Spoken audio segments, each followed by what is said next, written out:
We hate to see any loss of historical structures, amusements for folks that cherish and those are memories. Up in flames, two popular lagoon attractions, both gone in a fire. Well, good afternoon, everyone. I'm Dan Rascone along with Debbie Worthen. Thanks for joining us on this Sunday. Right now, an investigation underway at Lagoon Amusement Park. News specialist Lauren Steinbrecher explains why fire crews battled two blazes in the same spot just hours apart, and as the park figures out what it'll take to rebuild what they lost. Lauren?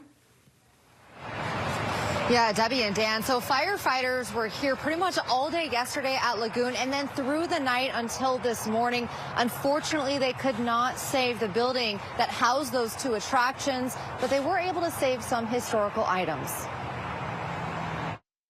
In the main thoroughfare of Lagoon, heavy equipment breaks up a large pile of rubble. Decades of fond memories and family fun, a piece of park history reduced to this. Very much appreciated by the customers, and Lagoon themselves take a lot of pride in it. This is what the building used to look like. The colorful, quaint carousel candy shop lined with historic carousel animals. Saturday morning, Farmington Fire says employees smelled smoke inside the shop, which along with the park is closed for the winter. Crews responded to find a full-on fire and called in 4 other agencies to help. We're quite successful, actually, in putting a stop to the fire and extinguishing it within a matter of a few hours. We were able to save some very historical and costly items such as carousel horses, and in that process. With the carousel horses saved, Farmington Fire Chief Guido Smith says they went through all their processes to make sure the fire was extinguished, but left it on fire watch in case it rekindled and sent most crews home.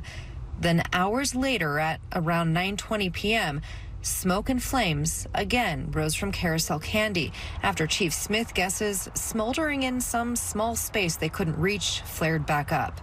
This time the fire was more involved and more complicated and complex to fight.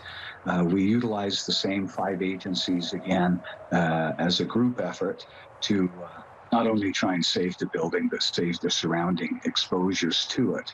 And this time, it overtook the children's bumper car area, which the park says dates back to the 1960s, burning the entire shop and ride to the ground.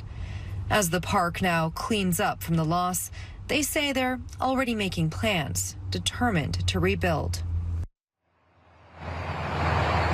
And along with rebuilding also comes figuring out what started this fire. Chief Smith says that they're guessing it has to do with some electrical components, but they've got to do that full investigation. A Lagoon representative told me that it started in the storage room. Back to you, Dan and Debbie.